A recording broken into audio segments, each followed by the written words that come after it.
My name is Olivia. I'm a 32-year-old housewife. My husband, Liam, is 34 years old, just an ordinary office worker.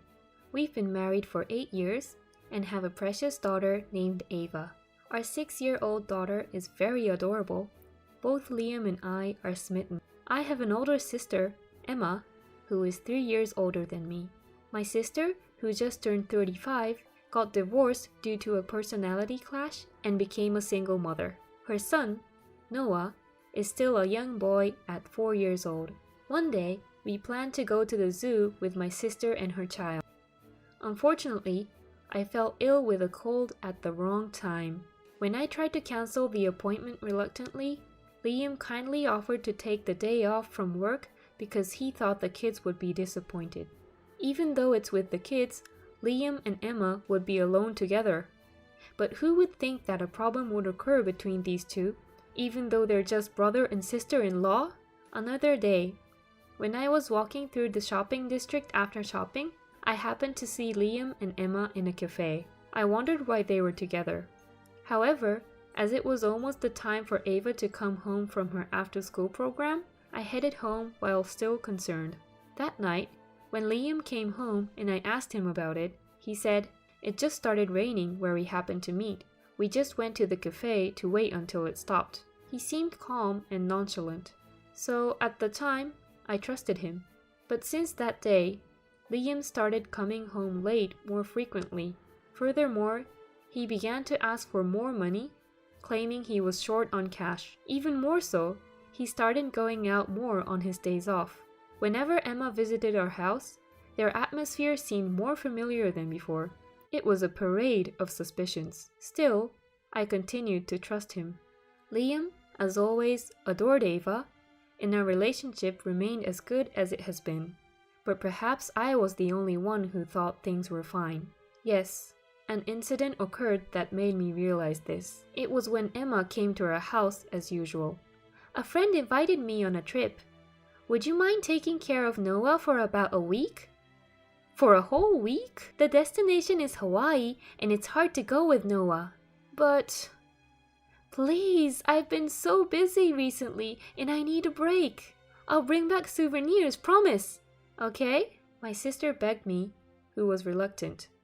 Surely my sister had been through a lot since her divorce. My parents and I have helped in many ways, but raising a child alone is probably beyond imagination.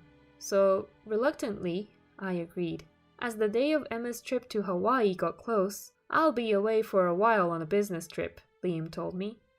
He said it would take several days as he had to visit multiple areas. I thought it might be tough, but I was surprised when I heard the departure date. It was the same day as Emma's trip to Hawaii. Was this a coincidence? Is it a coincidence that Liam's business trip and Emma's holiday are on the same day? Is it a coincidence that Liam has been spending more time looking at his cell phone? Is it just my imagination that he's acting secretive and trying not to be seen by me? Is it my imagination that when Emma comes to our house, he casually touches her hand and they seem close? I couldn't help but find everything suspicious. And then, on the day of Emma's departure for her trip, Emma came early in the morning with Noah. The moment I held Noah's hand, I noticed something was off. His hand was unusually hot. His body, when I lifted him, was also hot. I didn't need a thermometer to know he had high fever.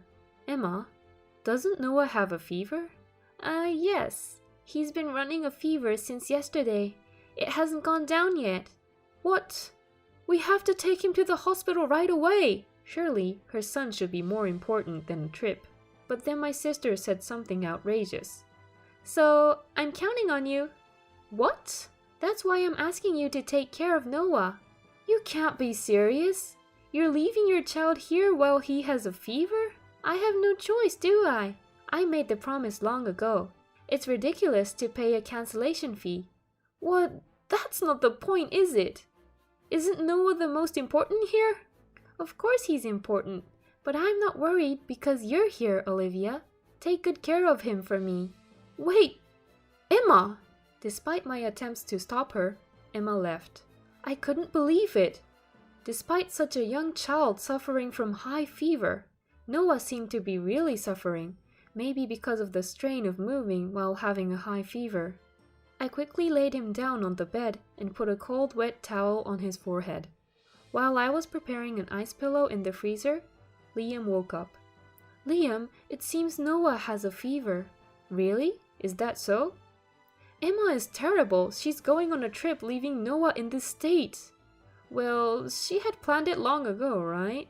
She probably can't cancel at this point." "You too, Liam? Poor Noah. If you feel that way, you should take good care of him." "Liam, can't you do something about your business trip? If Noah has some contagious disease, he might pass it to Ava. I'll take care of Noah, so I want you to take care of Ava." I thought my husband, who loves our daughter, would reluctantly agree. Work is important, but surely our daughter is even more important. But my expectations were betrayed. "What? That's impossible. You should know that." "If you're worried, just leave her at your parents' house." "Even if you say that, my parents are busy with work, and your parents' house is too far away to go now. Then there's no choice." "Well, all we need to do is let Noah sleep. It'll be fine." "Don't say that so casually. What do you want me to do then?" "Anyway, I can't. It's time. I have to go. I'll be going then." With that, Liam hurried off. Left behind, I quickly called my parents. They couldn't take a day off work because it was sudden. But my mother said she would leave work early and come to pick up Ava as soon as possible, which gave me some relief. Until my mother arrives, I'll have to keep Ava confined in the room, as sorry as I feel for her. Meanwhile, it seemed that Noah's condition was getting worse. In addition to the fever, he started to cough. In the early afternoon, my mother, who had left work early, arrived, and I took Noah to the pediatrician as soon as I left Ava with her. On the way to the hospital, my heart ached seeing Noah suffering just from the car ride. The doctor said it was just a common cold, and I was told to give him the prescribed antipyretic and watch his condition. However, I was told to call an ambulance without hesitation if his fever rose further or if he became dangerously delirious. "I'm sorry, Mom. I suddenly had to ask you to take care of Ava." "Don't worry about it.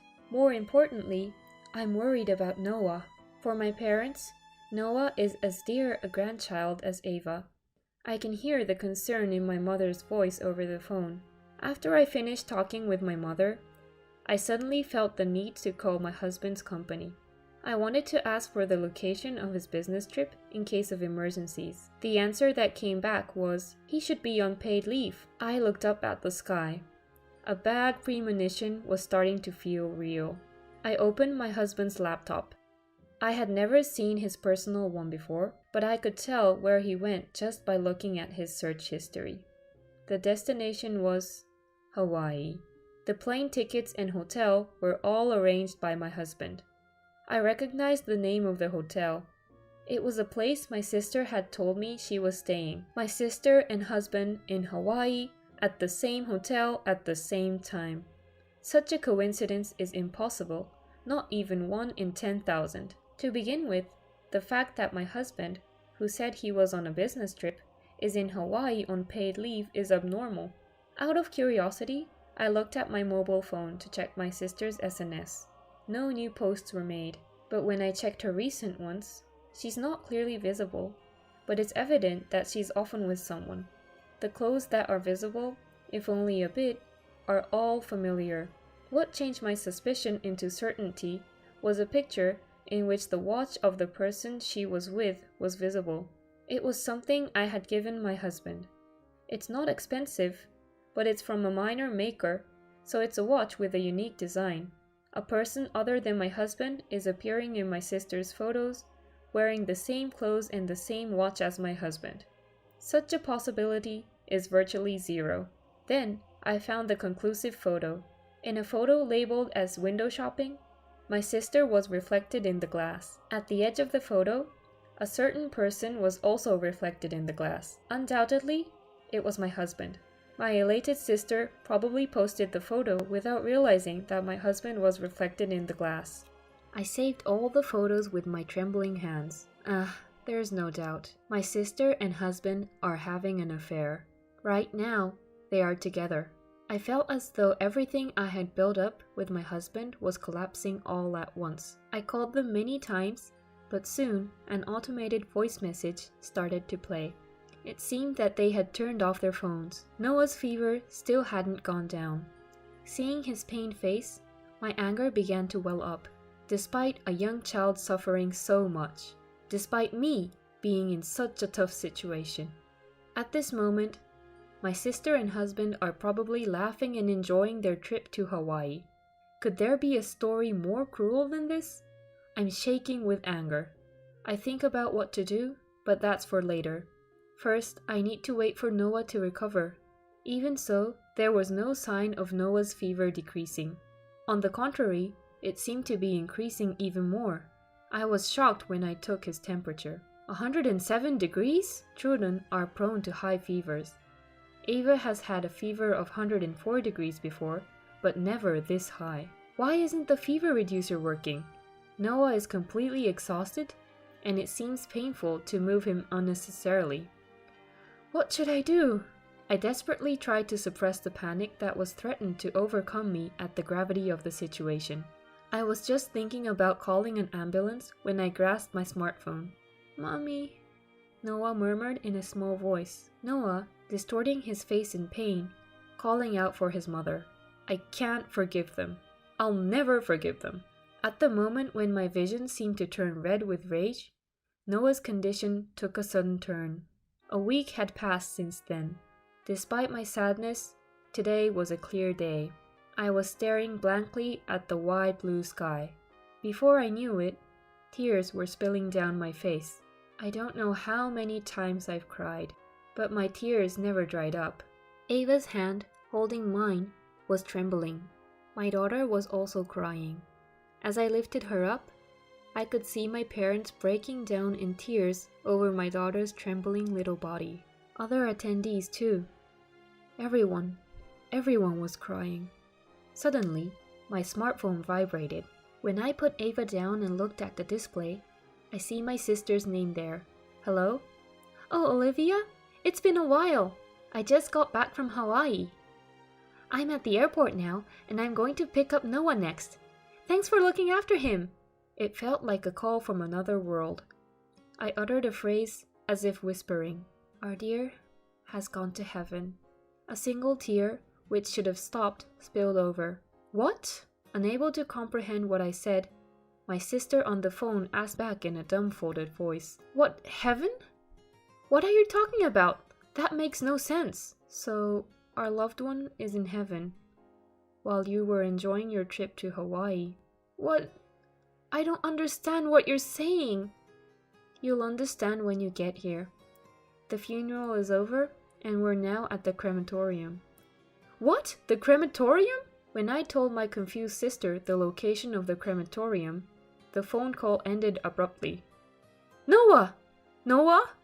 My sister, who got out of the taxi, came running with a desperate look. She called his name and looked around, but Noah wasn't there. Where is he? He's not here. Of course he isn't. What do you mean? I pointed slowly in the direction of the crematorium. Though modern crematoriums don't emit smoke like the old ones, there was no doubt that this person was being cremated right now. About Noah, the day you dropped him off, his fever suddenly spiked to 107 degrees Fahrenheit. 107 degrees? The antipyretic we got from the pediatrician didn't work, and his condition deteriorated rapidly. We called an ambulance in a panic. So, Noah? I don't want to answer. We're in the middle of a funeral right now. Saying so, I spread my arms pointing to the crematorium. Hey, what's going on? What happened to Noah? Why are you here? A man shouted in place of my speechless sister. That was my husband. Shockingly, my husband had come along with my sister. It doesn't matter why I'm here. What about Noah? Of course it matters! Not wanting to lose to my husband's voice, I shouted back. What kind of nerve do you two have to abandon your family and go on an affair trip? And Noah was sick with a fever. Even though I said we needed help, you ignored us and went on your trip. Are you out of your mind? What are you saying? I've known for a long time. When I contacted your company, they said you had taken a paid leave. When I checked the computer, there was a reservation for a trip to Hawaii, staying on the same flight and in the same hotel as my sister. You think you can explain that away as a coincidence?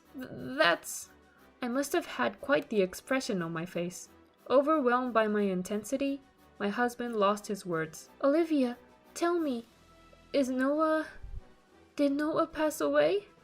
How can you ask that question now? Why do you think we're here? Why do you think we're wearing mourning clothes at the crematorium? Don't you understand? No! Ah! My sister's scream dominated the scene. I looked down at my sister, who was collapsing in tears with cold eyes. You have no right to cry, Emma. You're the worst kind of person who abandons her son and goes on a trip with your sister's husband. I was lonely. I was so lonely all by myself. That's why you laid hands on my husband? What? I did nothing wrong. I'm not in the wrong. The one who didn't want to take care of his son, my ex-husband, is at fault. And not only him. The grandparents who didn't help with the grandchild's care, and Olivia too, are to blame, right? Unbelievably, my sister lashed out in anger.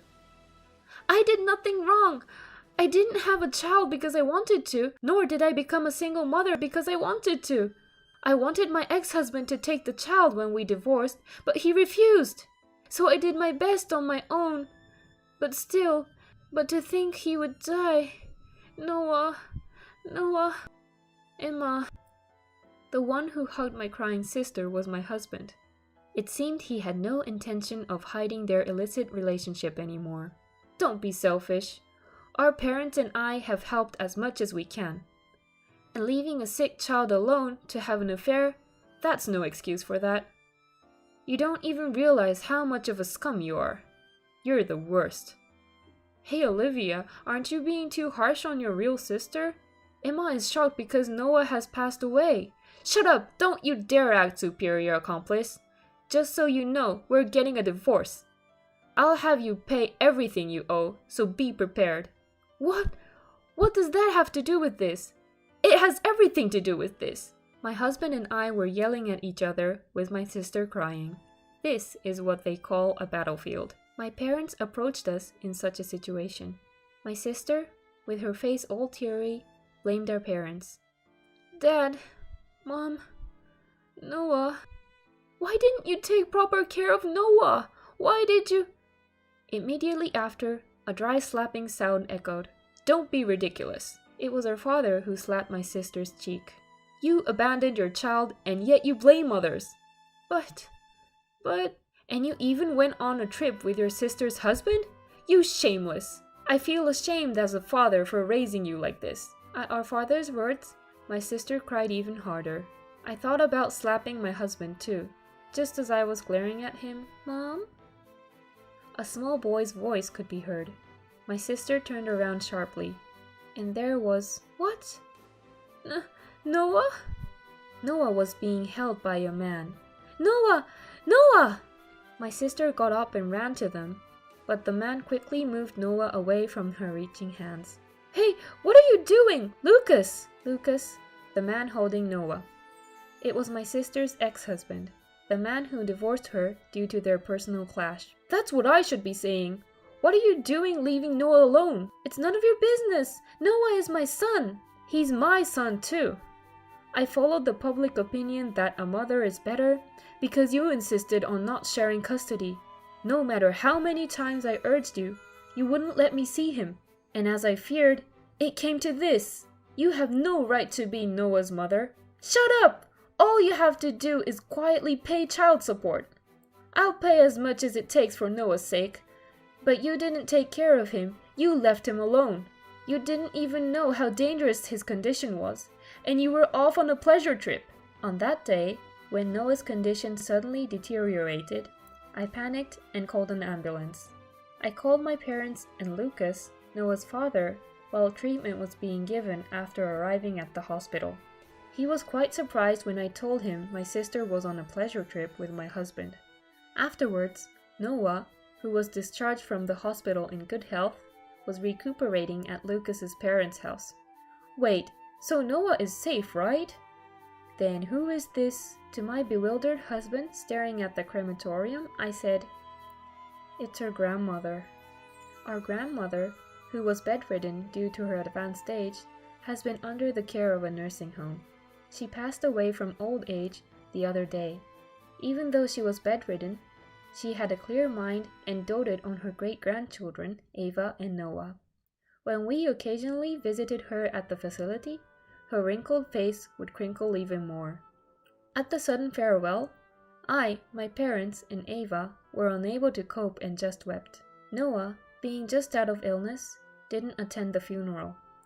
But I called my sister to this crematorium after informing Lucas, who said that Noah was fine since his fever had completely gone down. "You tricked me?" "No one said Noah passed away." Despite the accusatory look from my sister, we were the ones who wanted to accuse her. "I didn't hear that Grandma had passed away either," my sister shouted. "I called multiple times to tell you that Grandma had passed away, but your phone was turned off. Both of you were unreachable. Even though Grandma was kind to you, it's unacceptable to be late." "Enough! Everyone's mocking me. Noah, let's go. You'd rather be with Mommy than this man, right? Lucas, give Noah back to me now. Enough already." It was Father who scolded my sister, who was confronting Lucas. "Are you still thinking that you can keep Noah with you even after all this? Listen, what you did was on the verge of breaking the law. It's called parental neglect. You failed as a mother. Don't think that you can ever be by Noah's side again. Noah will be raised by Lucas." "Dad, no way!"